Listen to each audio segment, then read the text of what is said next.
Halo semua, salam sejahtera Malaysia, tuan-tuan dan puan yang amat dihormati. Berkaitan dengan satu perkara ataupun satu isu yang menjadi perhatian ramai orang, terutamanya netizen di Malaysia, berkaitan dengan titah adendum. Baru-baru ini kita mendengar Presiden UMNO tampil menjadi saksi, dan kenyataan daripada timbalan Perdana Menteri itu juga telah diresponi oleh Tengku Zafrul. Dan pada akhirnya apa yang dilakukan Tengku Zafrul hari ini pada 22 April, Zafrul mohon kebenaran, failkan affidavit, betulkan fakta affidavit Zahid.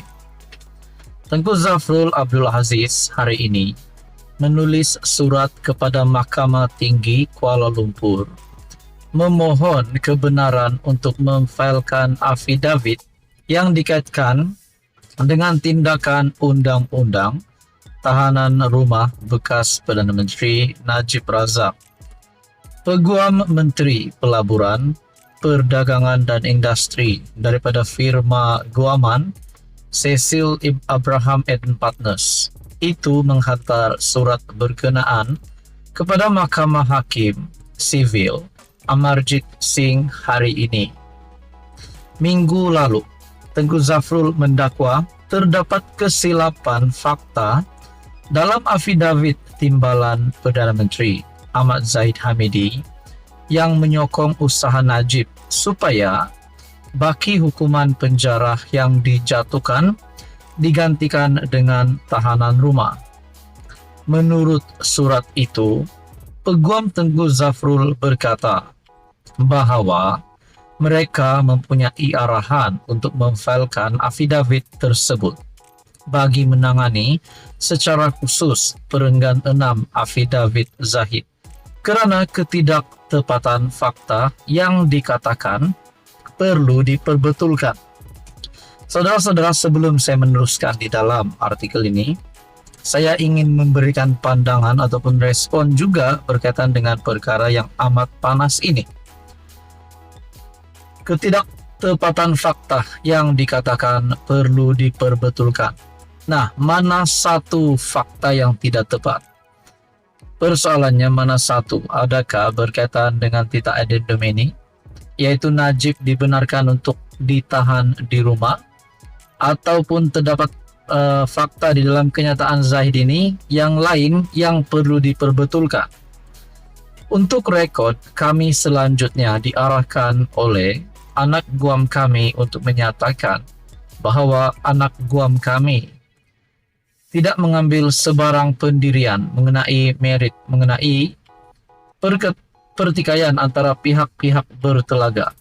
Anak guam kami hanya ingin memastikan bahawa fakta-fakta diletakkan dengan tepat di depan mahkamah yang mulia ini secara berkecuali, kata peguam itu. Ketika dihubungi Malaysia Kini, seorang anggota peguam Najib mengesahkan bahawa mereka telah diserahkan salinan surat berkenaan. Saudara-saudara, teruskan saja bersama di dalam channel ini untuk perkembangan seterusnya berkaitan dengan isu ini. Sekian saja, terima kasih. Halo semua, salam sejahtera Malaysia, tuan-tuan dan puan yang amat dihormati.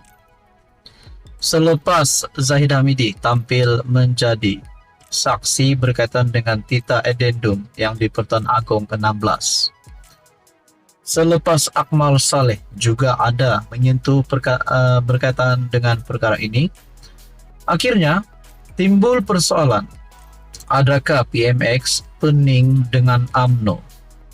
Ya, disebabkan berkaitan dengan titah adendum ini, ramai yang menggesa Anwar Ibrahim untuk memberikan penjelasan. Bahkan kita juga tahu Anwar Ibrahim sudah menegaskan bahawa berkaitan dengan titah adendum mesti diputuskan di dalam lembaga pengampunan. Sesuai dengan perkongsian daripada Syabuddin, PMX tegaskan titah adendum tidak sah sebab tak diputus dalam mesyuarat lembaga pengampunan. Jadi saudara-saudara, berkaitan dengan ini, adakah PMX pening kepala dengan UMNO? Itu menjadi persoalannya. Saya melihat di dalam satu perkongsian daripada Syahbudin Husin ataupun syahbudin.com, PMX pening kepala dengan UMNO, apa kata cuba dekati Perikatan Nasional. Kalau benar-benar Pakatan Harapan, pimpinan pengurus CPH, Kerajaan PHBN, pimpinan PMX, Perdana Menteri Anwar Ibrahim, benar-benar melakukan langkah untuk mendekati PN, makna kata bukan kerajaan yang digulingkan tetapi UMNO yang digulingkan. Itu hanya menjadi pandangan pribadi saja dan persoalan. Adakah Perdana Menteri Anwar Ibrahim akan melakukan langkah untuk mendekati PN sekiranya benar Anwar Ibrahim pening kepala dengan UMNO? Saudara-saudara, dalam artikel ini saya tak pasti sama ada daripada perkongsian daripada Syahbudin. Saya tak pasti sama ada PMX pening kepala atau tidak dengan UMNO dalam isu tahanan rumah yang difailkan Najib Razak di mahkamah. Sudahlah timbalannya sendiri dalam kerajaan, yaitu Ahmad Zahid, memihak kepada Najib dengan setuju menjadi saksi dalam saman bekas PM yang menamakan 7 responden berkaitan kerajaan.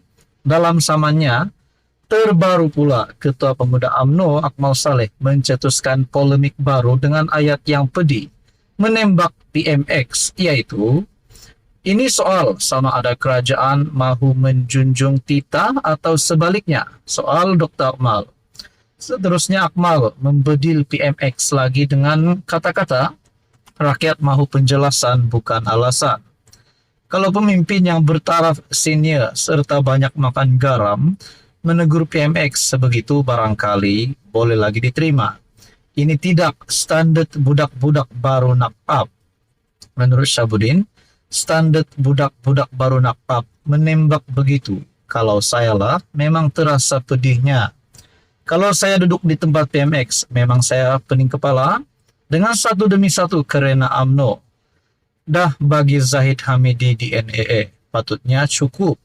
Janganlah Presiden UMNO cetuskan kekalutan lain dengan setuju buat affidavit dan jadi saksi Najib. Sedarlah sikit saman Najib itu ditujukan kepada kerajaan. Adakah dengan ini Anwar Ibrahim boleh menyingkirkan Zahid daripada kerusi timbalan Perdana Menterinya? Nah, itu menjadi persoalan. Bagilah orang lain jadi saksi. Zahid Hamidi sepatutnya jaga PMX, bukan Najib. Lepas itu perangai Dr. Akmal pun Presiden UMNO tak boleh kawal. Saya boleh bayangkan bahawa selepas ini banyak lagi kerena demi kerena akan ditimbulkan UMNO dalam kerajaan. Menang 26 kerusi, tapi lagak macam 260 kerusi. Sebenarnya saya pun kesian dengan PMX, sudah berjuang hampir 25 tahun untuk jadi PM. Bila dah jadi, banyak lagi masalah serta beban perlu dihadapi. Dalam berdepan semua masalah, UMNO sepatutnya tidak menambahkan lagi beban yang sudah sedia bertimbun di bahu PMX. Kalau PMX mula rasa pening, saya ada satu cadangan. Saya pun tak pernah cerita lagi cadangan ini menurut Syahbudin. Saya cadangkan PMX mulakan dengan segera untuk berbaik-baik dan berhubungan dengan pimpinan PN. Saya yakin kalau PMX hulurkan tangan, mereka tidak akan menolak tambahan lagi sekarang bulan Syawal. Kalau berunding soal peruntukan pun, PN sedia berunding. Kalau dibayang-bayangkan untuk di bawah menyertai kerajaan, saya penuh yakin mereka lebih tidak menolak lagi. Kalau ada pun yang agak keras dalam PN, hanyalah Mahyadin dan Hadi. Tetapi seorang ada kes mahkamah dan seorang lagi berdepan masalah kesihatan. Lain-lain pemimpin PN, saya yakin mereka tiada masalah untuk menyertai kerajaan. Tambahan lagi PAS sebelum ini bersama dalam Pakatan Rakyat, manakala Bersatu adalah rakan lama dalam PH. Politik ini dinamik, tiada musuh yang kekal dan tiada kawan yang abadi. Sebelum keputusan PRU15, siapa sangka UMNO dan DAP boleh kerjasama. Kalau PN dapat digamit, biarkan saja UMNO pamit. pilihan di depan mata, lainlah kalau pilihan sudah tidak. Sekali lagi saya ulang, ayat dalam tulisan semalam, apa nak pening kepala, menurut Syahbudin. Saudara-saudara, apa komen Anda? Sekian saja, teruskan bersama di dalam channel ini.